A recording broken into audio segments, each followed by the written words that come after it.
it does seem insane in the moment. It does. Yeah. All right. Yeah. Hello, everyone. Hello. Welcome to Book Witches with the Bee, live from my new house. Yes, we're here. Also, I'm Colleen. I'm Orja.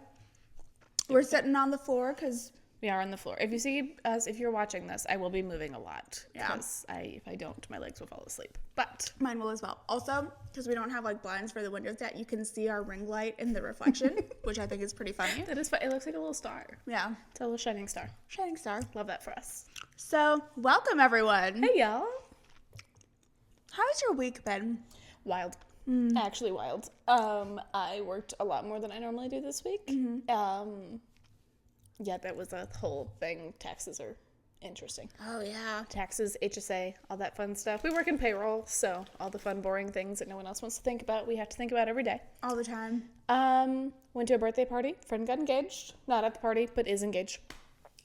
Not the birthday person. No, actually, so they were talking about someone being engaged. And I thought they were saying that person got engaged. And I was like, I missed a plot somewhere. Because last I heard, they weren't dating anybody. That's a fun twist. So, yeah, I would have liked that twist. But that was not the twist. It's been a wild week for me as well. Yeah. I closed on a house today, and we're here. It's here. We're here. This is my audition to be Vanna White. I love it. It's so good. All right. Well, so let's get started then. Yes. Last time we left off with a lot happening. We had a 2-part episode because the 5 chapters were basically literally all the answers to all of the questions. Correct. I also can't summarize. Summarization, not my skill set. So it's really hard. It is. gets easier with practice. Correct. That's fair. I just didn't know how to fit. What was I supposed to cut there? There was so much lore. There was a lot to talk about. There was a few times I re-listened to it. And I was like, I probably could have cut that, but it felt interesting at the time. So we left off with Feyre tells Rhys that she wants to paint him, and he's like, nude would be best. Oh, which is the best way to end a chapter ever. A little wink, a little cheeky wink. It's amazing. So they're all up at like the Illyrian camp right now. Yes. They're staying in Rhysand's mother's house, and they're gonna be off to go to the Mortal Queens. They're training Feyre's powers. Mora's gonna go to Hewn City to take care of that. Amren's in Valaris. So they're all kind of on their way now to doing stuff. And so it's the kickoff to the war. Yeah. Basically. So it's like the night before Feyre and Rhysand decide to like go out into a little bit more into the wilderness to train her powers because she just set everything ablaze and they don't want people to see that. Yeah. So the night before they leave, they're all kind of having dinner together. We find out that Cassian can cook, which incredible. Love it. 10 out of 10. He apparently makes a really good stew. I think he is a dream man. I don't even think he is. He is. He's strong and he can cook. What do you need? And his sense of humor. He's Kronk. He is Kronk. Which I had a huge crush on Kronk. So did I. I still have a huge crush on Kronk. Who did it? Dream man. Yeah. So yeah, Cassian can cook, and him and Mor are like, for once, not just like bantering and fighting or whatever. He's asking her how she's feeling about going to Hewn City, and they're talking quietly, and Feyre is kind of in this place. Her and Rhysand go upstairs, and there's 2 bedrooms in his mom's house. Mm-hmm. He's like, you're gonna sleep with Mor. Mm-hmm. I'm gonna sleep with Cassian, you know. Mm-hmm. And she has this moment where she's like, I could just walk over and like kiss him, but she doesn't. She's like, I could do it. Yeah, she doesn't though. I will say, if that had to switch around, real awkward for Mor and Cassian. If Feyre and Rhys were like, nah, I'm taking that room. Or in Cassian be like, I'm gonna go sleep in camp. Yeah, Cassian would just straight up leave. He's like, yeah, I'm not gonna stay. That would be so funny. But she doesn't. The next day, I think Mor's gone before she even wakes up. Yeah. Cassian goes off to deal with the women not being trained in the camp. Yeah. And Rhysand and Feyre head deeper into the forest where they can train and not be seen. And they're going to spend the night out there. Rhys is like, there's a tavern for like, there's like a waif.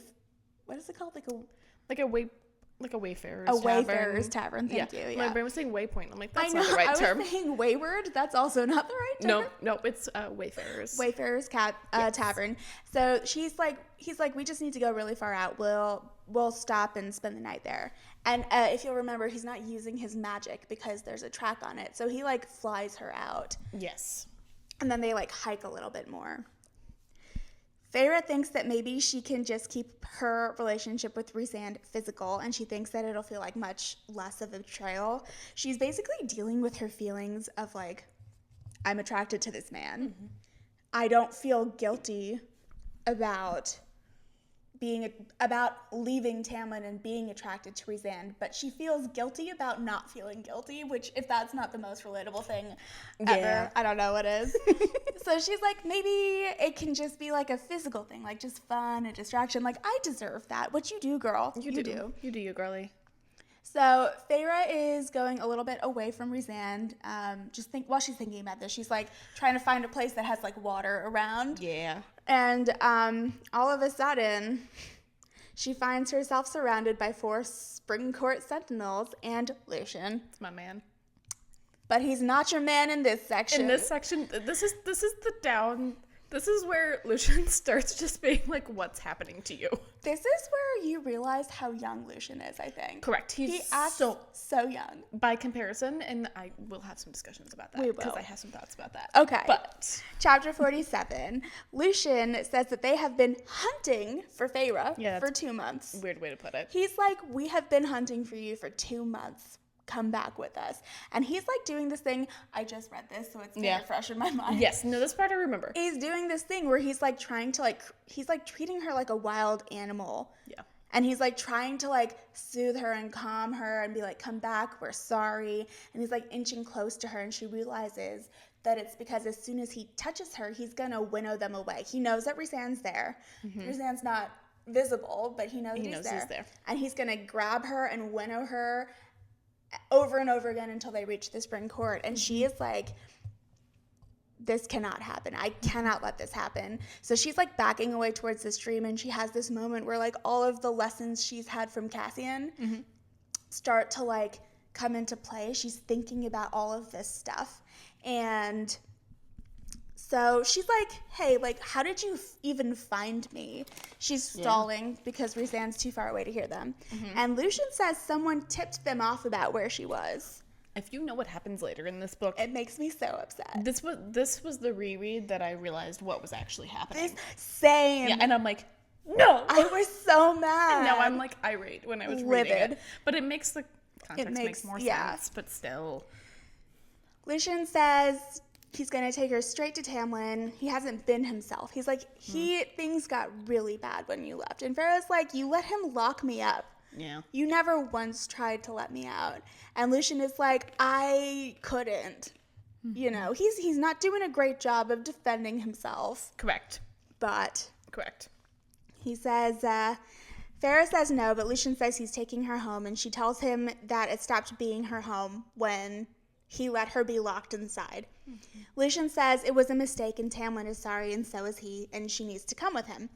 So Lucian tries to grab her and she's finally able to winnow again. It's this like glorious, so she sees him lunge, time slows down and she disappears into shadows, and like we see her like step towards the trees while time has slowed down. Mm-hmm. And as soon as she stops, time like becomes normal again, and Lucian's like stumbles and like looks around.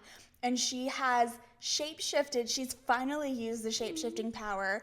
She's shape-shifted dark wings around, like Illyrian wings, to come out of her back. And she has this mask on where it's like cold and unfeeling. And she's like, Lucian is like, what have you done to yourself?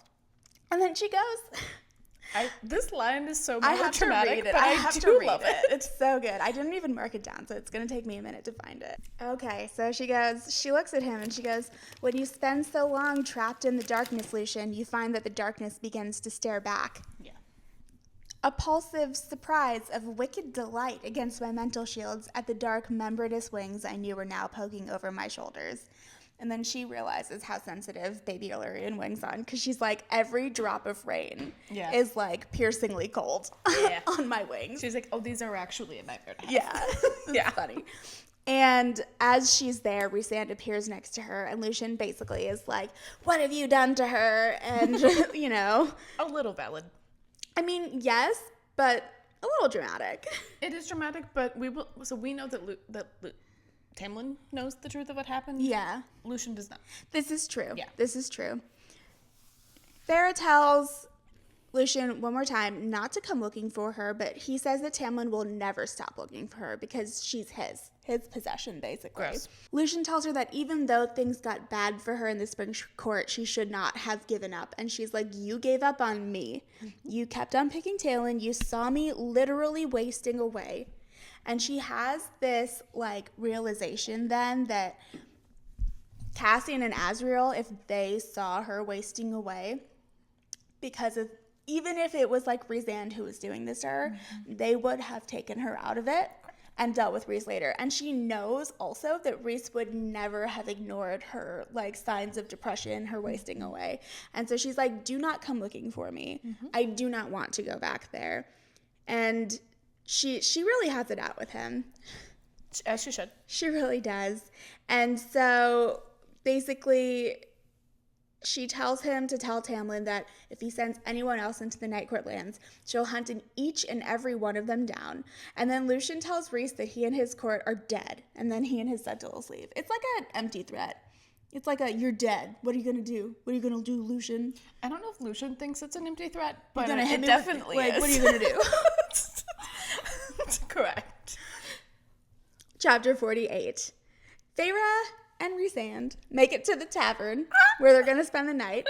It is a raucous tavern, usually purchased by the hour. Gives you some context of what type of tavern. And it's full except for one teeny tiny room in the attic, which only has one bed. Best trope ever. It's the best trope to ever exist. I got so excited when we got here in this part of the book. One bed. Yeah, it's my favorite trope. I'm so excited. So they're both completely wet from the rain at this point, and they have to get changed. Feyre asks how Rhysand gets his clothes on with his wings, and he explains that he usually uses magic to do it. But the shirts have these, like, flaps that allow for the wings to be, like, poked through, and then they button up with, like, hidden buttons in the material, which I thought was cool. It is cool, but all I can think of is long john buttons. Well, yes, that is what it is. Like the butt flap and a long john. Basically, but for wings. But for wings. He explains that he uses a lot of magic to work off the strain of how much power he has. It needs a release, and he says that if magic is allowed to build up too long, it can make you insane. Feyre asks Rhys what he'd have done if Lucien had taken her against her will, and he says he'd have torn the world apart to get her back. Both admit that they want each other. He asks Feyre what she wants, and she just says she wants to have fun. So basically, well, they have to get changed, right? So Rhys is like, how about you get changed, and I'll go down and get some food. And then I have an excerpt to read. Yay! Na, na, na, na, na, na. Here we go. He tugged on the hood, and I savored the shadows and menace and wings. Death on swift wings. That's what I'd call the painting. He said softly, I love it when you look at me like that. The purr in his voice heated my blood. Like what? Like my power isn't something to turn from. Like you see me. And to a male who grew up knowing he was the most powerful High Lord in Prythian's history, that he could shred minds if he wasn't careful, that he was alone in his power and his burden, but that fear was his mightiest weapon against the threats to his people, I'd hit home when we'd fought after the Court of Nightmares. So they kind of like have this like moment, and she's like, thought for a thought again, like, let's play this again. And he goes down and gets the food, and then he changes, and then they're doing these thought for thought things. Yes, the fun flirty thing. And he basically admits that he's like so into her. He's like lusting after her. He has wanted her since the moment he saw her, basically. Valid. And she's like, yeah, basically me too. She's like, you're really hot. Yeah, you're real hot. You're real hot. And but she's also like, again, this like mantra of like traitor is playing through her mind. So she's like, you know, I don't know if I can do a relationship, but I'd love some fun and distraction. And he has this moment where he's like, yeah. He's like, I mean, yeah, sure, fine. He just loves her. He is there. Mm-hmm. This was a he fell first situation. Completely. So, Completely. yeah. So, sorry. Oh, you're fine. So he's like, okay, we can have fun. And she's like, it's freezing in here. There's one bed. We might be, like, dry now, but we're going to need to, like, keep each other warm. And she's like, with our body heat, in a platonic way. And he's like, sure. But then, like, they get in bed, and he, like, hugs her. He, like, wraps her in his arms, and then he, like, puts his wings over them, too, to, like, cocoon them in warmth and stuff. And then they get a little frisky. They get spicy. Things happen. He gives her what she asked for. Yeah. Yes. He gives her some fun. Correct. He also says some very spicy things, like about how when she has her fun with him, it's going to be somewhere no one can hear them for miles because he wants to be able to roar so loud that he brings a mountain down. I love that deeply. He's like, no, I have no worries about your skills. And then he says something about, you know, like, they have fun this time. And he's like, when I, like, properly bed you, I want to be able to, like, do it against a wall. Also uncomfortable. Yeah. It feels like a choice, Rhys. It does, but they're magical, so. Yeah, maybe that's fair. Yeah. I mean, we have talked about how, like, the throne thing is also a choice. Like. Yeah, no, that's fair. Yeah. So. Yeah, valid. Yeah. But yeah, so they talk very spicy. I recommend to read, honestly. Yeah. If we're there's no need for us to explicitly do it, but reading it is fun if you're someone who would like to read that. Yeah, it's super fun. It's a good section. So they fall asleep. Feyre realizes that she hasn't had a single nightmare all night, and she realizes that neither has Rhys, which is also odd for him. That is odd for him. It's because they were snuggling. Yeah. They're in a little cocoon. Mm-hmm. A cocoon of snuggles and warmth and happiness. Love that. I don't know where, but sometime in all of this snuggling and not having any nightmares, chapter 49 begins. There we go. So Feyre asks Rhysand why he made the deal with her under the mountain, and he says it was to make a statement to Amarantha to piss off Tamlin and to keep her alive in a way that didn't seem merciful. She was like, I don't know what I was expecting, but it wasn't that. Yeah, which is fair. Mm-hmm. So they're flying the next day, and all of a sudden, so actually, fun fact, they're talking, and they're talking about, like, you know, all of this stuff, and then they're training, and then they're flying back, and all day, Feyre's like, I can see the words building up again. She's like, what is it, finally? And he's like, there's one more story I have to tell you. And then he gets hit with an arrow. Yeah. Oh, yeah. Yep. Yeah, okay. Yep. I remember what happens after this section, but I forgot this section. Yep. So I just wanted to point that out because you know what that means. Yeah. It's the thing that he was going to tell her. Yeah, which is why what happens later infuriates me deeply. Yeah. Yeah. He was clearly going to tell you. Yeah. We are finding that out in this section, but we'll get there in, like, literally 5 minutes. Correct. And I will spend a long time on this because I have a lot of thoughts That's from fine. the first time I read this. That's fine. That's great. I love it. Ash arrows Whoa. are being shot at them. They fall from the sky. Rhys throws Feyre away from the danger, and she can't feel him down the bond anymore. She begins tracking him using her powers. Which we love. Yeah, she finds that Rhys has been chained up inside a cave and has 7 ash arrows through his wings. 2 high fae are whipping him. Feyre loses it and begins killing all the high fae there.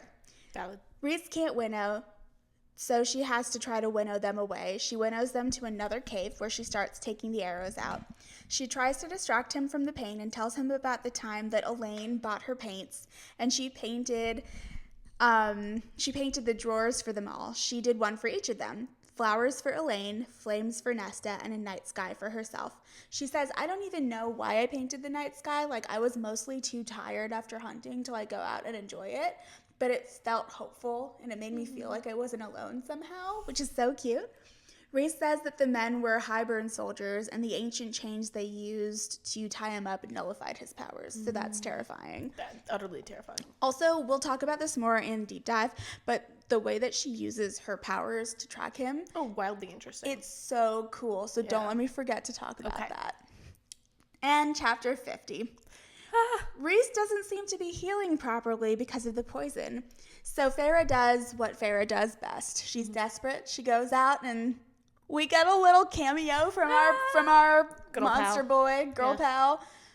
monster. I mean, it says he in the first book. Yeah. It's he in the first book, and then I think it's like gender neutral for the rest. So I don't know. Yeah, I don't know. It The says Suriel makes an appearance. Yay! We love the Suriel. We do. Spilling all the tea. Every time. Spilling the tea so hard this time. It's so funny. Oh, and in a way that they clearly are gleeful about it. Yes, Yeah. clearly. They're very excited about this tea. She goes and catches the Suriel again so she can find out how to save Rhysand. The Suriel tells her that the poison is bloodsbane and that her blood can cure him. But, okay. Which is interesting. So, he's like, you get 2 questions. She's like, okay, what is the poison that is poisoning Rhysand?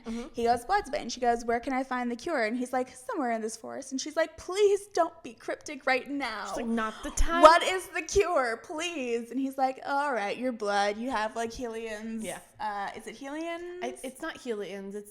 It's the Dawn Court. The Dawn Court. Thesian? Thesian, yeah. It's Thesian's Thesian's power. healing power. So just like give him a couple mouthfuls of your blood should help. And then he's like, if you want to speed up, he goes, if you'd like to speed up your mate's recovery, there's also a pink flowered weed by the river for him to choose. And Feyre goes, mate, my mate? It glitched. Excuse me?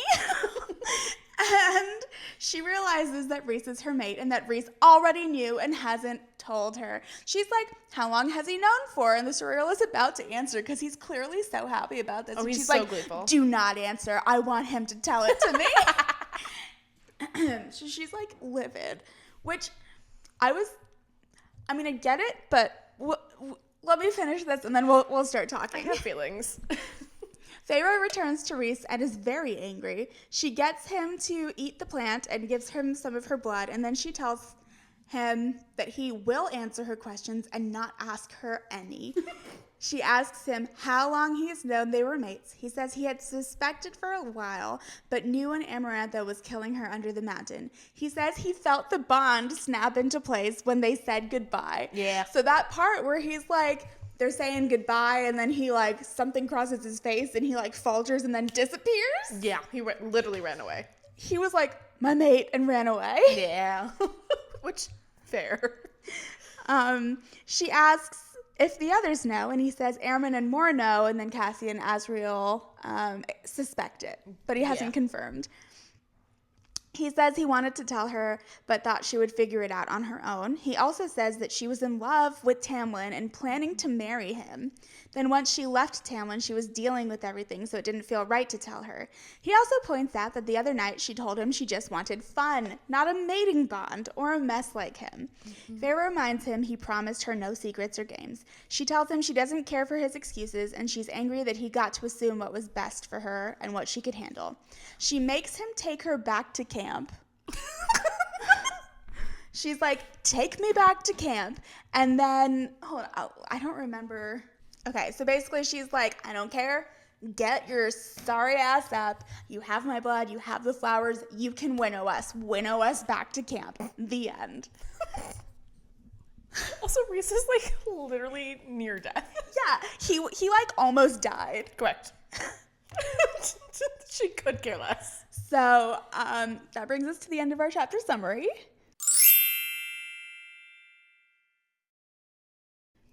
Really? Yep. Oh, okay. Yep. That's where it ends. That's where it ends. That's actually so much funnier. It's so funny. Oh, I figured it would. Okay. Yeah. I thought they got back to camp. They got back to camp, but they haven't gone to the other place yet. Okay, that's what. Okay. Yep. Section superlatives, huh? Drama Queen Feyre. Oh my god. Drama Queen of the section. It is between Lucian and Feyre. Yes. Feyre wins because Feyre of that wins. last chapter. Oh my! This is the part of this book, and this is probably the only time with Feyre that I am like, why? So mad. Why? I just like, I think we can get to it in deep dive a little bit more. Suffice it to say, I don't think she has the right to be that mad. She has a right to be upset. Yes, but that mad. Ceremoniously dumping him on camp and just being like, take When he him. has just died, like almost died. Probably defending you, if we're being honest. Oh, it was. It was Yeah. defending her. Yeah.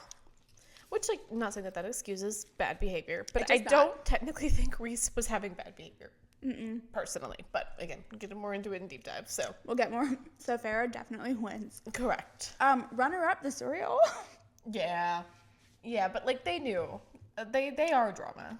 They are drama. They are dramatic. I love it so much. They are drama. And they thrive on it. Don't mind me. I'm just eating prosciutto. It's fine. I've been eating literally this whole time.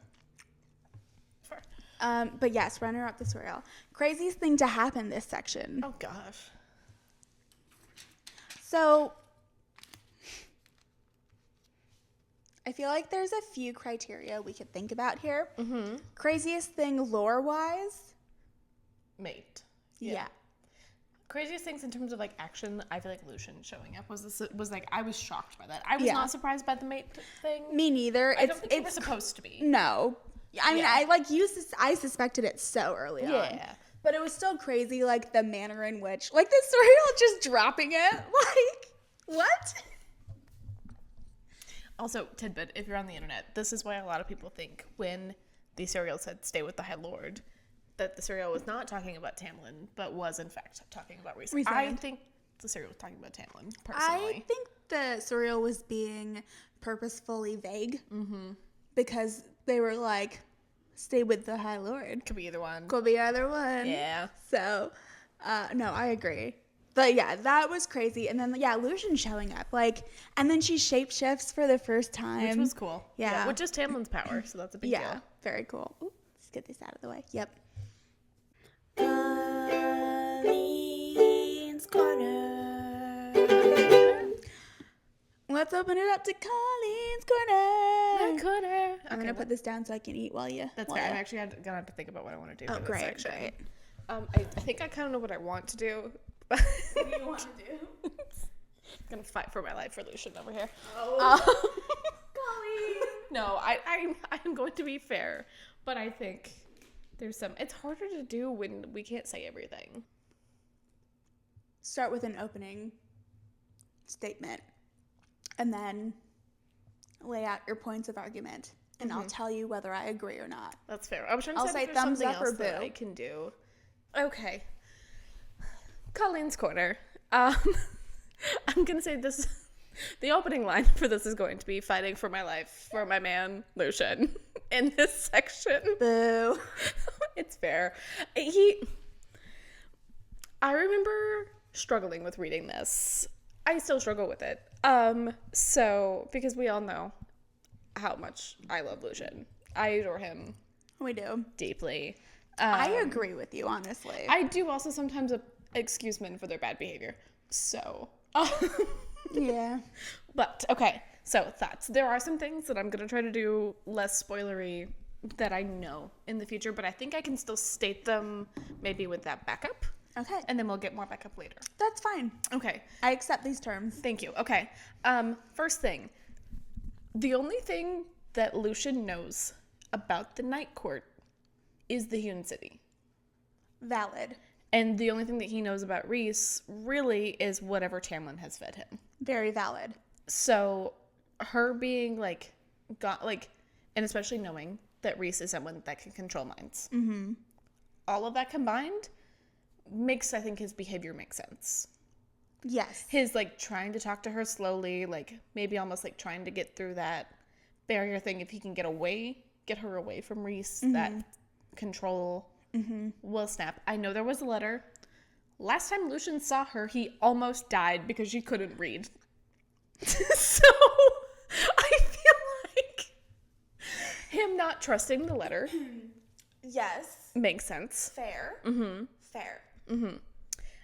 And then I think maybe not most damning point, but like the most like, I think Lucian was raised that you sacrifice everything about you for the ones that you love.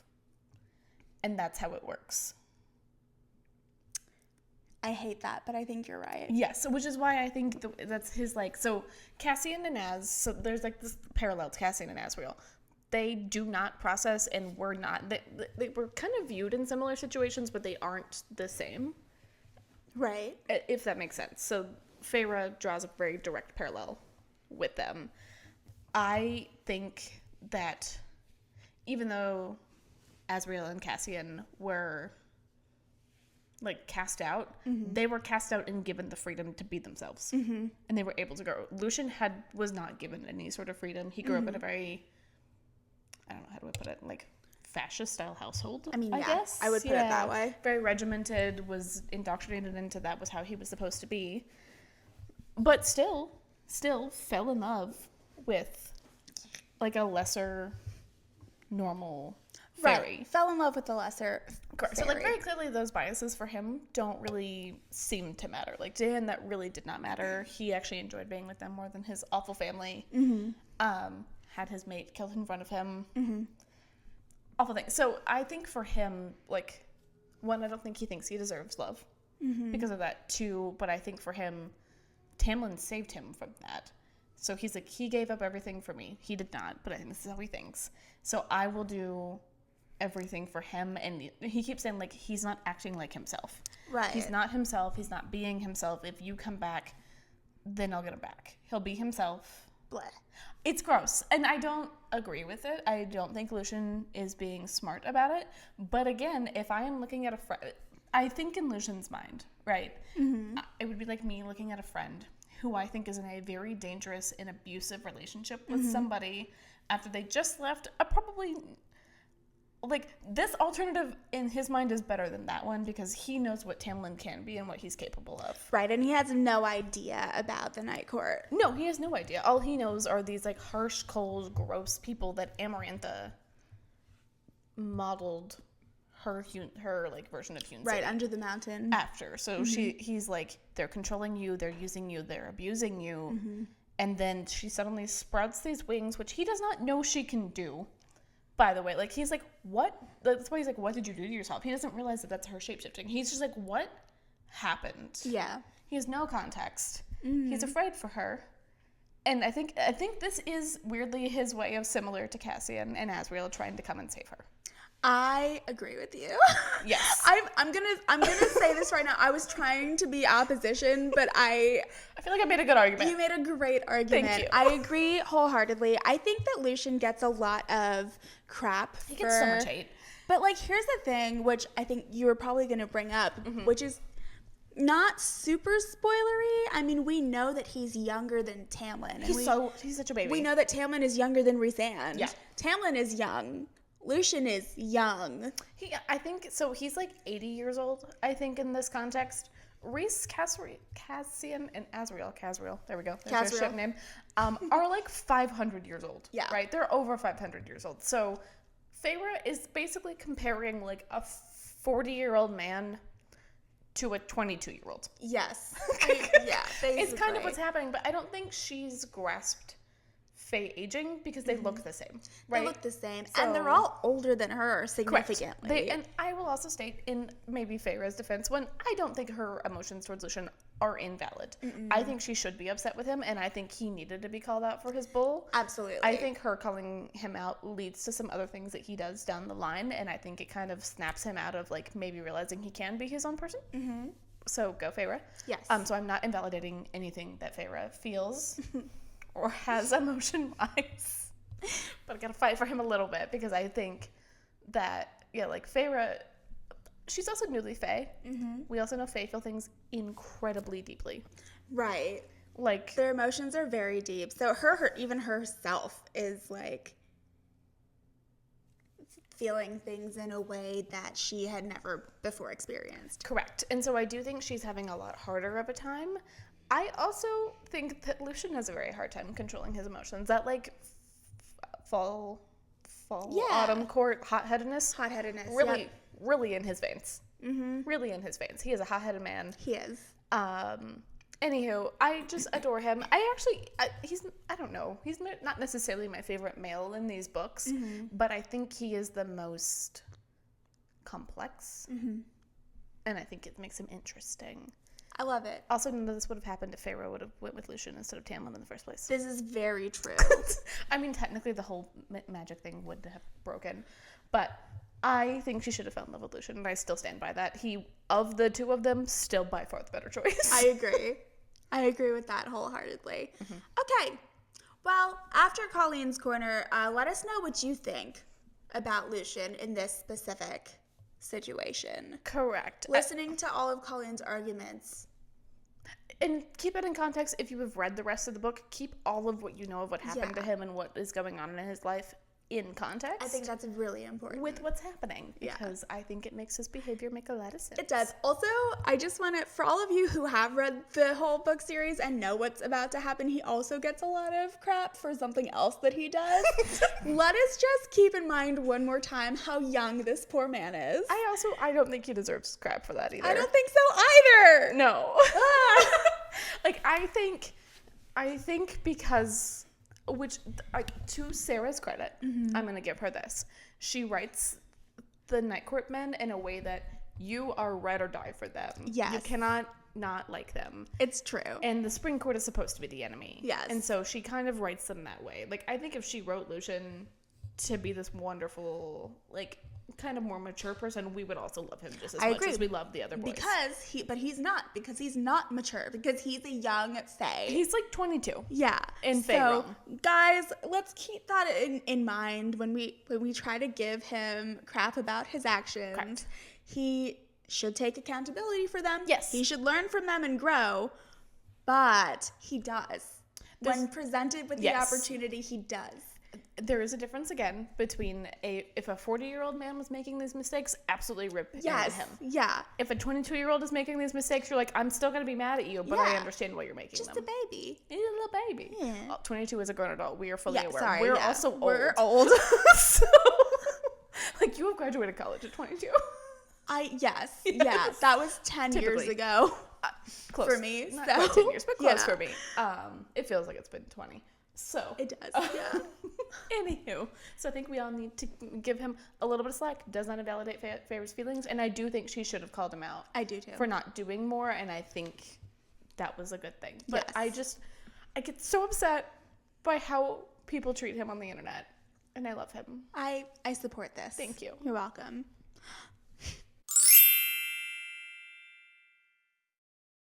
All right, good Colleen's Corner. Thank you.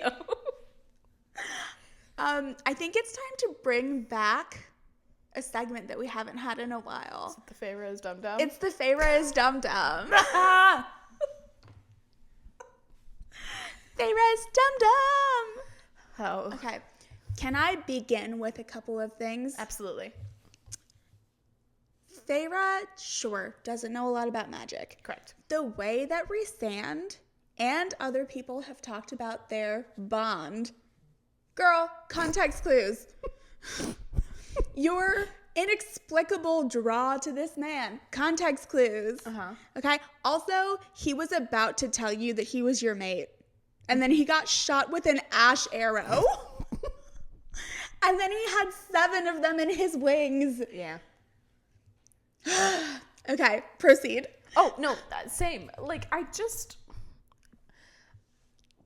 he did everything right. Yeah. And was still punished for doing it correctly. He gave her space. He wasn't trying to burden her with anything. He was going to let her marry the man she thought she loved. Correct.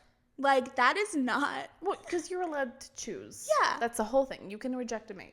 Exactly. You're allowed. Yeah. It's like, it's the same thing again. I don't think that, I'm not trying to,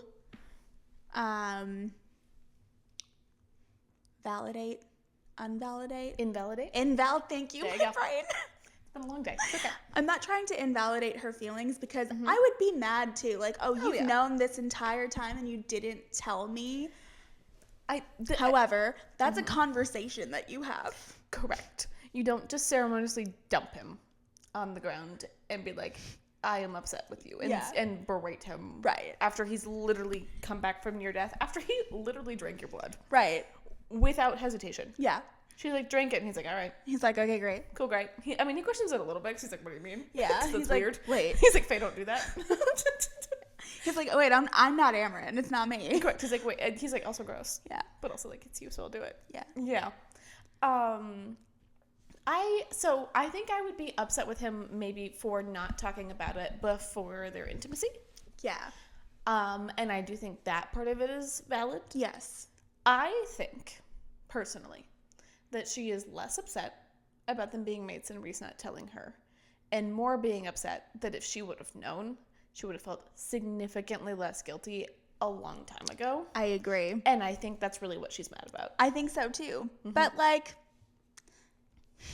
She's not phenomenal at self-evaluation. that's like, also, it is completely on her. She pushed him away with everything in her at every single opportunity. Correct. And so she put off every vibe of, I don't want you, outside of the one time. And then after they were done, he was like, hey, we're going to talk about it. Yeah. Once he was like, okay, you seem like you want to have something. Yeah.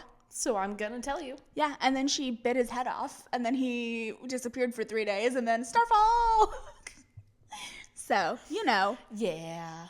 Like, Feyre, I understand you're upset, but think about what you've done.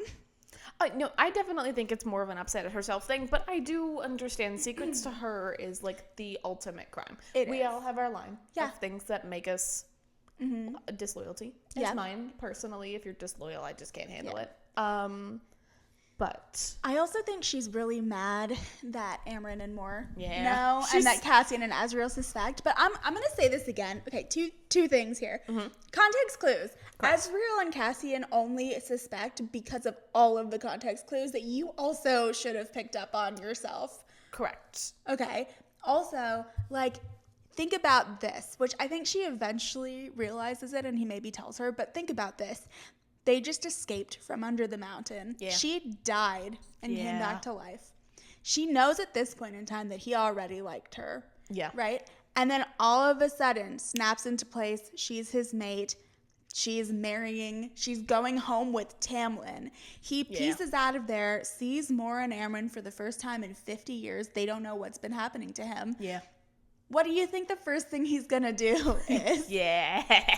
Okay? He has a meltdown, which is fair. Fair. And those are his friends. Those are the people that he should be able to confide in. It's not just happening to her. It's happening to him too. Correct. It's actually more than his friends. Yeah. This is a very big, like, found family. Look, Yes. it is his family. It is his family. Because the rest of them are murdered and dead. By the person that you were going to marry. His mate was going to marry. Like, honestly, the fact that There's he so is many layers to this. as chill as he is about it, wildly interesting. Yes, Like, it shows his 500 years of learning how to be restrained. it does. It So, does. Yeah. I just... Dum dum. I get it. I understand everyone has their line, trust broken, whatever. But I feel like, and I get that she's like, you decided for me what I wasn't ready for. And he's like, you would, same. So I think what's interesting to me about this, wildly interesting, is she was okay with him not telling her that Tamlin slaughtered her whole family. Right. Like, she knows that he withholds information to her until she's like, you would have assumed it was a trick. She was fine there. Yeah. Why is this any different? Right. Like, would she have believed him? I don't think so. I don't think so. And I think he knows that. Yeah. Well, I don't know if she wouldn't have believed him, but I think she would have been like, that doesn't matter. Yeah. And then that would have, he has also stated multiple times that when it comes to Feyre, he is an absolute coward. Yes.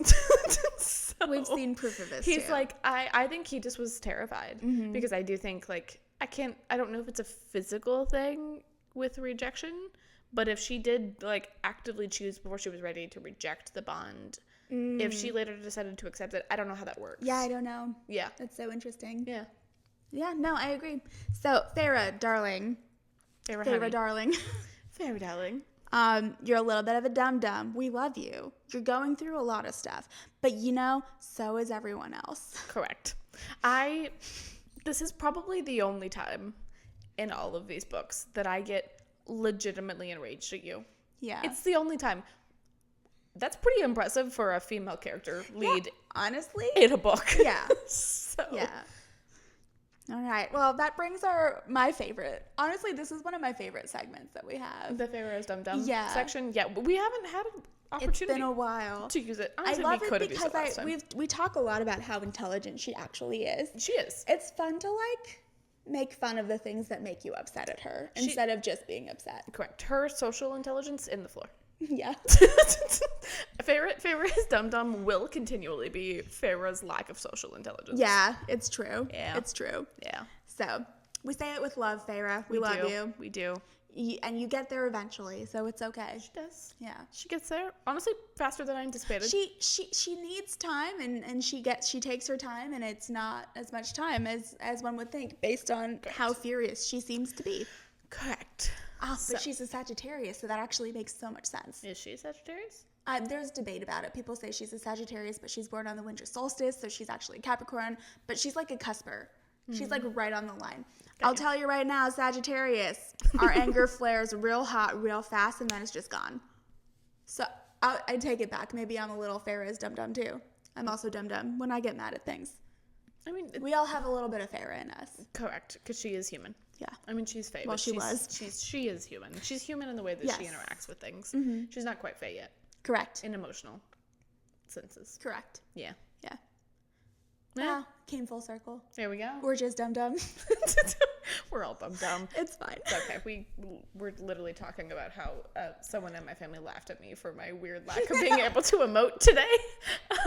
So emotions are hard. Yeah, they make me real uncomfortable sometimes. I'm sorry. And I don't know how to deal with them. So and then I try and then it just goes downhill. Yeah, as long as you know, figure out, just try. I do. Yeah. Yeah.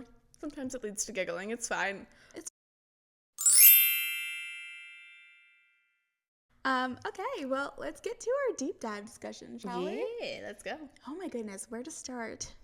Well, so we start with her in the woods. Shapeshifting. Oh my god. Exciting. I've been waiting for her to do this. I know, there have been so many hints where she's like claws and she like feels them, but she's like, I'm not ready to face it yet. Which is so fair. And then Lucian is there and she's like, and she has already gone through this realization in the last section where she's like, this isn't their power. This is my power now. Correct. Good. Yes. And so she uses it and she's like, this is my power. Mm-hmm. I am becoming an Illyrian. Yeah. I have so many thoughts about the fact that she didn't know she was a mate, except for she literally made herself look like him. I mean, her body instinctually, under stress, made her look like her mate. Yes. Yeah. This is true. Yeah. And we're back. I agree. Yeah, so she like turns herself and Rhys doesn't even know. He's like, how? Yeah, he's like, how'd you do that? And she's like, shapeshifting. And I think they both are like, oh. Yeah, I'm sure Rhys is like, wings? Yeah. You chose wings? You chose wings? Also, I guess maybe this is my question, because I don't know if we ever fully get this answered. So does Rhys always have wings and he just magics them away? I think so. Or does he magic wings? I think he always has wings, but he magics them away. Okay. Because I can't tell, because it's also part of his beast form that all of them have. So I didn't know if it's just like he's letting that little bit of his beast form out and that's how it manifests. Or if he... No, I think because his mom is Illyrian, I think he is like, he has wings, he's half Illyrian, but because of his magic, he can disappear them at will. So does that mean that he can sit in chairs normally? Or are they just invisible? I think that he's shadow powers. He shadow disappears them. Okay, so then how does he sit in normal chairs? Because they turn into shadows. Don't have form. They shadow dematerialize. Okay, I think you meant he like. What I am picturing, okay, when you said that is it's just kind of like, you know how like you're. I'm gonna get real nerdy for a minute. Okay, let's go. But like a Doctor Who thing where like you see them but you don't. Like you don't. Yeah. It's like a notice me not spell kind of thing. Where like he still has the wings. They're there because like they specifically talk about that like the Illyrians can't sit in normal chairs. Yes. Because they have wings. Rhysand can sit in normal chairs. Yes. So that's why I was at. Yeah. Yes. So that's why I can't decide if it's like a thing he can. It is clearly at will. I just can't decide if like without magic if he would have wings or not. I see. I know what I'm saying?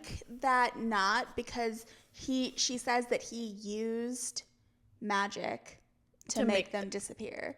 Yes, so magic is what makes them okay, that was the answer to my question. They're never to me it never felt crazy clear of like because he is half Illyrian and that's how he has the wings, but I honestly just assumed. Basically, the reason that I don't think that the wings are part of the beast form is that before he became High Lord, he didn't have a beast form because that's a High Lord thing. Okay. But he still had wings. Yes. That makes sense to me. Yes. I've just been very curious about this. Ever since they mentioned that they can't sit in normal chairs, I was like, but he sits in normal chairs all the time. He does. How does this work? Magic. Okay. Which I'm aware that's how magic works, but we don't really talk about it. I'm just like, wait. The rules of magic in this universe are questionable. They're loose. It's not which is fine. Yeah. I don't need a hard and fast rule of like how magic works. I think magic is malleable. Yeah. But I just was curious. Yeah. It's a great question. Yeah. Anywho, that's my wing talk. Shall we take it to our favorite trope? The one bed. Just one bed. Oh no, just one bed. Some people hate this trope, but I don't understand. It is literally my favorite trope that ever exists ever. It's so fun every time. Regardless of it, if anything happens or not, the anticipation of just one bed, the tension. It's my favorite. It's so good. It's so delicious. The mental, like, fighting with yourself over wanting the comfort but not wanting to be that close to a person is so good. I also think in terms of like fantasy, it's fun. I do think if I was in their shoes, frustrating. Like, I am shared. yeah. I have been in that situation. Yeah. It is very easy to not touch each other in your sleep. Well, that's also my thought of like, It's super easy. like if you could set boundaries if needed. Like you can. Correct. You can set boundaries. You can put a wall of pillows between you. Like, Also it's that, yeah. so easy. Correct. Unless you're just a little lusty. Because, like, again, yeah, I've shared beds with people and definitely didn't have issues. I prefer not to. But, Yeah. yeah. It makes me, I also didn't know that this book had the one bed trope. Like, I knew a lot about this book before reading it. This was not a section that I knew. I got so unendingly excited. I did too. I was like giddy. I was finally. Oh, we're getting there. Because, like, again, I knew what was coming. It just wasn't there yet. Yeah. Yeah. I didn't know anything about this book series when I started, but by this point in the book, You knew. I was like, they're obviously mates. It's supposed to be. It's supposed to be obvious. Yeah. Except for to literally everyone but Feyre. And I guess kind of Lucian, but Lucian hasn't seen them really interact. Yeah. Yeah. And I think Tamlin, Lucian, Spring Court people, not obvious. Yeah. Anyone in the Night Court has been like, oh, of course. Like, duh. What was okay, so this one bed scene is so spicy. It is. It was not the spiciest thing I've read. For a one bed scene. Yes. For a one bed scene that isn't like, for a book that's not trying to be like a spicy book. Yeah. It is spicy for the context of the book. Yes. It is. Like, it gets so much spicier than I was expecting it to. That's on fair. my first read. I was like, ooh, That's okay. fair. Do you have anything else to talk about for the one bed trope? No, not necessarily. I will say the context that I typically have read one bed trope in is I was a avid fan fiction reader, and I actually think the first time I read the like one bed thing in a like published literary work was this book. Like I'd only ever seen it, and it's like I actually used to actively, so I don't know how much fan fiction you have read, but people who have been on the internet, I still need you to read some.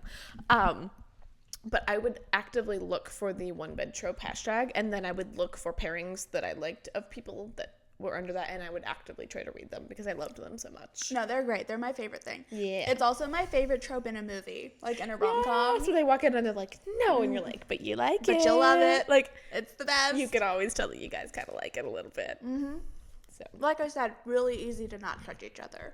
Yeah, you don't have to. You don't have to. No. Ooh, let's talk about the scene where, so basically, Rhysand gets shot down. No. He throws Feyre, like, way away from him so that she doesn't get captured. Which is smart of him. Very smart. She lands. She can't find him. She can't feel him down their bond, which she stupidly still doesn't realize is a mating bond, but that's fine. I will say a little bit in her defense, it's a bit derailing. She probably would have figured it out sooner if they wouldn't have had the bargain bond. That's fair. Yeah. That's fair. Yeah. That was Rhys's dum-dum. We haven't had one of those ever, but No, that is Rhys's dum-dum. that is Rhys's dum-dum. Yeah, correct. I guess he didn't know. No, He didn't but know. he suspected. Yeah, but I mean, it didn't. I think he probably assumed it would have snapped in place, but she wasn't Fae, so Yeah. like even if he suspected, like she's a human. Yeah, Like how that's is that gonna true. work? That's true. He may have not even realized like we've learned apparently that Fae and humans can have mating bonds. Yeah. He probably didn't even realize that was an option. Probably. Yeah. Yeah. So she's trying to track him. She ends up, what is it, like she shifts her eyes and she like shifts her like senses so that she can see in the dark and she can like pick up stronger scents. Yeah, she can smell. Yeah, essentially. And she's like walking and she's like, so she gets to this fork in the road and she is like, they're trying to set a trap for her and she's like, well, his scent goes both ways. But then, good thing they had, spicy fun last night because She can smell herself. Yes! Can you imagine? No! Just being like, smell, like, oh, that one smells like me. Yep. I guess I'll go this way. She's also really casual about it. Super cash. Which, like, love sex positivity. I do Yeah. think she is very sex positive. She is. I am not. Clearly by both of our uncles being like, I'm not right. I'm not sex negative. I'm just like, I'm sex positive, not in front of a camera. yeah. Yeah. This is on the internet forever. Yeah. So Yeah. I'm sitting here blushing over her being able to smell herself with his like, oh, okay. It's the thing with the smells with Faye. It's a lot of information that I never want. That might be the only thing that makes me never want to be a Fae. Yeah. Is the like, please no. everyone already knows most things about me. You don't need to know that. Yeah, absolutely not.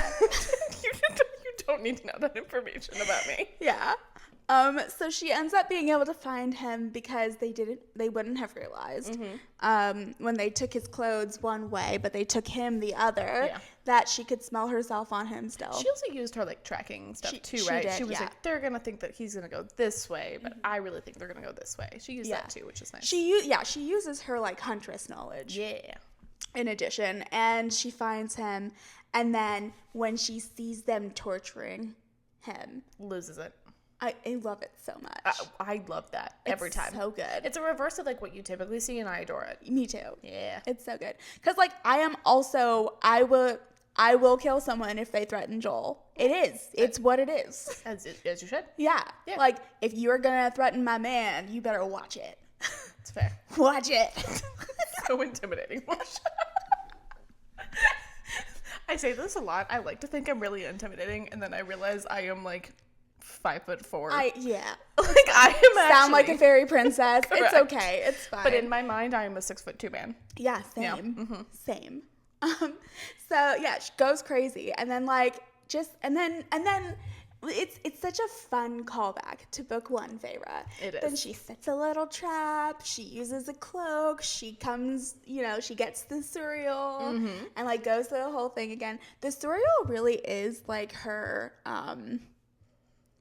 Where we were talking about in like a video game, he's like the guide character. Oh yeah, he's that like the oracle character. Yeah, yes, that shows up, gives you all the information you need. Yeah, conveniently. Always conveniently, yes. Yeah, and like, I'll say this again. So through all the like, so I'm your mate thing. Yeah, Rhysand is like, you caught the cereal. He's like dying. He's just like, he's like, wait. Yeah, because I don't think Feyre ever told him about the first time. So he's just like, oh yeah. What? He's like, huh? He has no context. One, that she knows who the cereal is. Two, that she knows how to catch it. And three, that they would let it. That it let itself be catched. And then also, again, in Rhys's mind, the only thing that he knows that the cereal told Feyre is that they're mates. Yeah, he's random. He's like, wait, what? He's like, everything I heard about the cereal is wrong. Yeah, wrong. Like, what do you mean? So funny. Like, if I was Rhys, I'm like, am I more delirious right. than I thought I was? Am I already dead? Is this hell? Yeah, like, am I finally punished for my sins? Like, why is she shoving blood into my face? Right, making me chew these horrible flowers, and she caught the cereal, told her that she's my mate. Like, what? You're like, does the cereal not have anything better to do than clearly not destroy my life when I am half dead? Yeah. Half dead. Literally. Like, what is happening? I love it so much. So good. It feels very... Have you ever watched Supernatural? Like the first season. Okay, well then you probably won't have. It's a little bit spookier the first season. Yeah. But like later season, like Dean, when he gets in really weird situations, is very much Rhys in this moment where he's just like, stop. Give love me that. so much more context. We actually skip around. We'll like watch random episodes every once in a while because the first season was really spooky and I had a hard time with it. Yeah, the rest of them are less spooky. The first one like made me like. The rest of them very chill. They're not any spookier than like Vampire Diaries. Yes. Yeah. But so I have seen some of that. Yeah. I love them. But also, side note, love two things about that show. Two things. That Dean plays Sam, but his brother's name is Dean. Correct. From Gilmore Girls. From Gilmore Girls. And then they have an episode where they go to the Gilmore Girls set. Yep. I love it. They're on the same network. It's so good. I love Supernatural. I did give up after season 10 or 11. That's fair. I can't remember. It's when it was someone got resurrected again, and I was like, I can't. Like, again? Yeah. You're like, I don't know. They just added, I think, well, actually, it's when they added England. They added England at one point, and I just couldn't do it. Okay. Yeah. Yeah, that's a lot. I also I'm a Dean girly, and there was a lot more Sam, and I was upset about it. That's fair. Yeah. That's fair. Rhys is basically Dean. I love that so much. Yeah. Actually, yeah, I can see They're very that. good parallels for each other. I love that so much. So that's actually who I'm picturing in this moment when he's just like half delirious. I am picturing Jensen Ackles as Dean just being like, what the? Yes. Just having like a meltdown moment, but he's like trying to be calm. Yeah. Because clearly Feyre is irate. She is not calm. And also probably at least as powerful as he is, if not more. So in this moment, she can kill him. Yeah. So at this point, easily. And so he's just like, I don't know what to do. Yeah. Anyhow. So yes, that all was real fun. Yeah, we go from Feyre is so incredibly smart and talented to immediately Feyre is dumb. Yeah. Like immediately. Immediately. Again, great at physicality, bad at emotional and social situations. Yeah. Do you have anything else you want to talk about? No, I already went on my Lucian tirade. Yeah. And we talked about Feyre's dumb. I think we pretty much covered everything. I think so too. Woohoo! This was a much shorter episode than our 3-hour-long episode that had to be cut into 2 last time. Correct. There was also less in this. There were 2 major things. Yes. Instead of 5. we were like 5. Correct. Yeah. Well, buckle up, witches, because next time Hey, y'all. we're finally getting to chapter 55. We're getting to the infamous chapters. The thing that honestly got most people to read this book. Yeah. Like the buzz around chapters 54 and 55 brought so many people to this book. It is great, we'll say. Was a little disappointed. I was expecting more. I like the Hewn City scene a little better. Please don't kill me. Great. No, I do too. Yeah. I think the Hewn City is more, I like tension. Yes. And those other chapters don't really have tension in them. Yeah. They're just smut, basically. I agree. like some tension in mine. I do like chapter 54 a lot. Yes. No, they're great. They're well done. Yeah. But I think people talk about, to me, the wrong chapters of this book. Yeah. No, I agree. Yeah. Like the one bed scene is great. That is tense in a great way. Yes. There's a lot of tension. I just need some tension. I need some push and pull. Yeah, because that's how it is in real life. Correct. Yeah, that's what chemistry is. Exactly. I need the chemistry, not just the animalistic element that tends to come out of those. But yeah, no, I agree. Well, we'll talk about them. All right, well, we'll talk about it next time. Yeah. And, okay, so we're going to be switching up. We're going to have a fun, we'll switch off recording spots now. Yeah. That's going to be really fun. We have a new location that we'll be recording at coming up soon, Which I'm too. excited about, yes. So more on that when that happens. Yeah. Yeah. Alrighty, y'all. All right, guys. Bye. Bye. Oh.